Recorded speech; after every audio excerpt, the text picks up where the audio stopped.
I love how I feel when I create with clay, even if I'm not the best at it. So today I thought I would make some ring dishes, and I'm gonna use both normal air dry clay and foam air dry clay because I kind of want to inspire you to create with whichever clay you have at home. If you're new here, welcome to my channel. I'm Paula, and that's it. I just cannot wait to get started. Let's do it. I am going to start with my air dry clay. And here's a brand new package. I'm going to take a big chunk out of it because I want this clay ring holder to hold a lot of things, so I'm using a lot of clay. I started by making the base of my ring dish, which is just a little round plate or tray.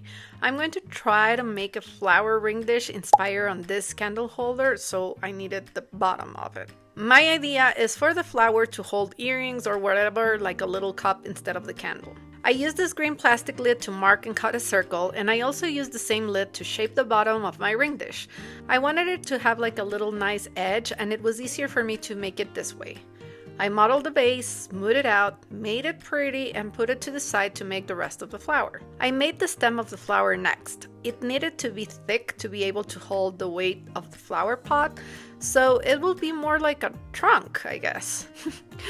I rolled out a thick cylinder and attached that to the base, so yeah, it does look like a little thick trunk. For the flower, I rolled 5 balls of clay, all about the same size, and I started modeling each one into a petal. I could have made the flower part as a pinch pot, but I really wanted to get noticeable thick petals, so that's why I put it together this way. Looking back on it, I should have totally done the pinch pot, would have been easier and sturdier, but this is the way I put it together. I scraped the clay in the middle so every part will become one, both in the inside and the outside, but I still think there are better ways to do this now. I really wanted the cute shape of each petal to show, but yeah, there has to be better ways to achieve this effect, and as I'm editing, I can already think about 2 other ways in which I should have done this that would have been better.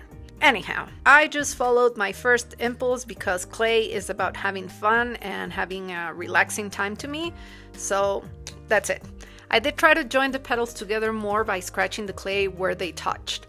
I worked on smoothing the flower out with the brush, and I also tried to make the center a little bit nicer by making it a flat, round shape. Before attaching the flower to my trunk, stem, I decided to add a little leaf for decoration, which I modeled and stuck with a paper clip in the middle to make it sturdier and help it stay where I wanted it on the stem as it dried. I was ready to attach the stem to the flower, so I scraped it to create the joint, but I noticed the flower needed to dry more in order to keep its shape, so I decided to let both parts dry separately, and I thought I would glue them together when they were dry. Next day and everything is dry, and here's where things start to go south. I wanted to attach the flower by using this multi-purpose adhesive, and this thing is great, but it doesn't dry right away. It's kind of rubbery, which I thought right then was good since I noticed the pieces could do with a little sanding and I could take it apart. So I took it apart, and while gently sanding, boom, I broke the flower.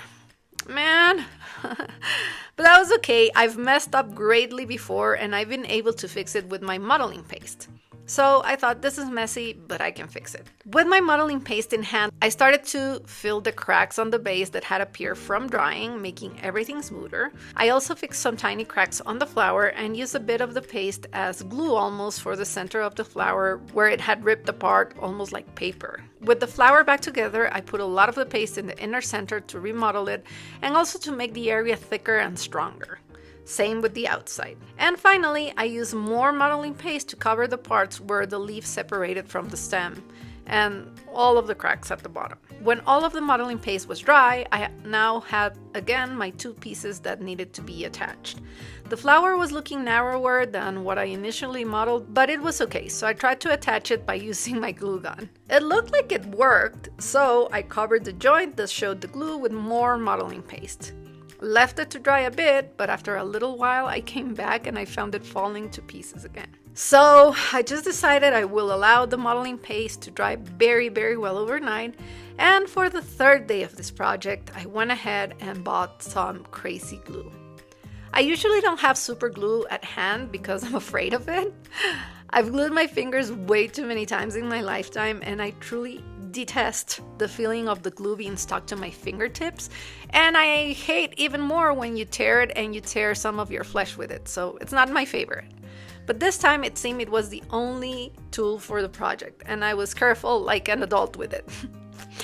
So I finally got to glue my flower together, and that of course did work. So again, I just added a little modeling paste to clean up a bit, and it's a little messier than I thought it would be. I've deeply accepted that my skills with clay are limited, and it's about the process for me, which makes me feel very happy. Whatever the result is, I feel a deep satisfaction from having made something from what was before just a slab of clay. It was finally glued and ready, so it was time to paint it.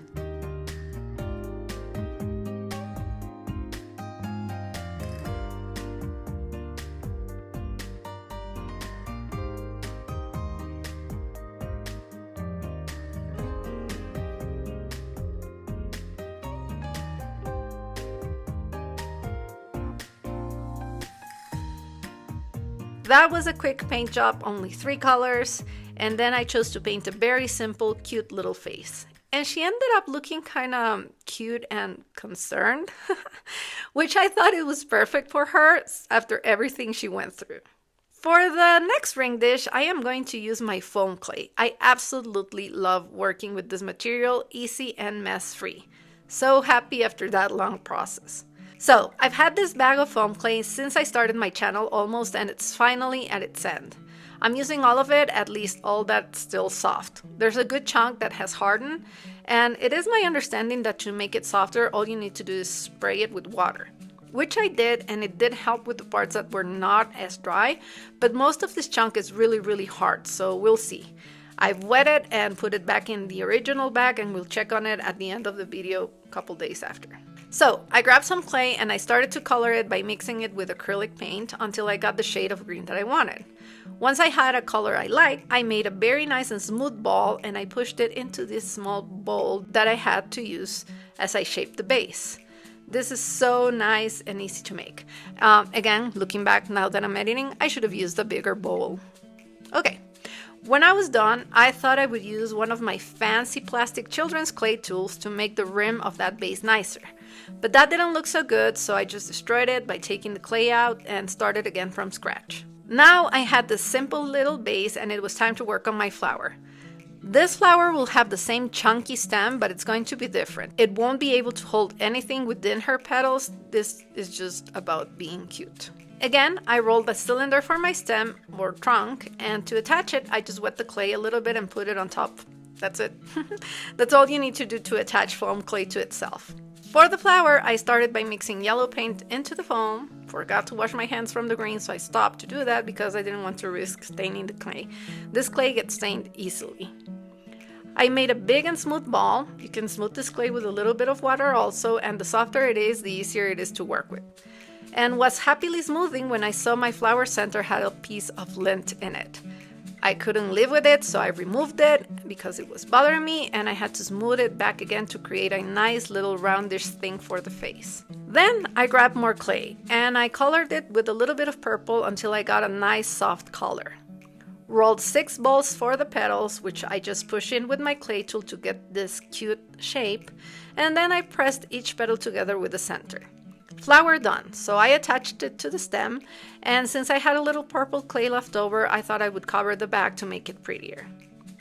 I left my flower alone to get my paint markers, and I saw the weight of the flower was too much for the stem since it doesn't have any structure underneath. So I would have to figure out how to leave the flower to dry overnight without it drying all flopsy. I again drew a little cute face on my girl, and when the paint dried, I figured the best way to leave her overnight was face down, with no weight on the stem. And she dried just fine. I had some air dry clay left over, so I thought I would make an extra little dish. This time a very simple idea. I flattened my clay and I drew a conversation bubble, which I then cut and smoothed out. I scratched it all around so I could attach a rim and make a little dish. So for this, I also rolled up a very long coil. Scratched that too and joined the 2 parts together by smoothing the clay together using my little tools and brushes. I was happy with it, so I left it to dry, and the next day I painted the center with a solid color straight from the bottle.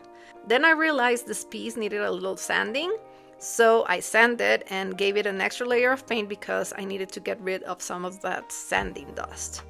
Since I'm keeping this little dish for myself in the studio, I wrote "Have fun" on it. I wanted it as a reminder of what I should be doing with my art. I gave the ring dish a coat of spray varnish, which I also did for the first flower, I just forgot to mention it, and then brought it back into the studio to use dimensional Mod Podge on it. I've been wanting to use this material for a while now. It was really kind of easy to add it in. I just had to put it in and pop some of the bubbles, which, I did with the paper clip. I left it there to dry overnight, as the instructions said, but a few hours later I walked past my desk and saw that some major bubbles had formed. I popped them out and refilled the holes. Left it for about an hour and came back and it had bubbles again. I think I went through this process of popping and refilling about 5 or 6 times. It was not great. It ended up being a mess off camera because I had to fix this thing throughout the evening, popping bubbles and moving them and adding more Mod Podge. So I just ended up popping the last bubbles and leaving the holes empty, and I left it like that overnight. When it dried the next day, I traced the letters that I had already drawn in an attempt to achieve depth like I've seen it done with resin, and then I added an extra layer of Mod Podge all over the dish. And it doesn't look great, it's not perfect, but here's how it looks, and I really do like it. Here are all 3 together. I really enjoyed making this project. I have so much fun playing with clay, and this cute chubby flower has made me order my next bag of foam clay already. I have so many ideas. She's my favorite. It was super fast to make. I don't think she even took an hour, but I still love how fluffy and cute and thick she is. She's my favorite. I am linking a playlist if you want to see more of my clay experiments here, and if you don't want to watch that, YouTube thinks you might like this video next. Okay, with that, thank you so much for watching, and I truly hope I'll see you next time. Have the most wonderful day. Bye!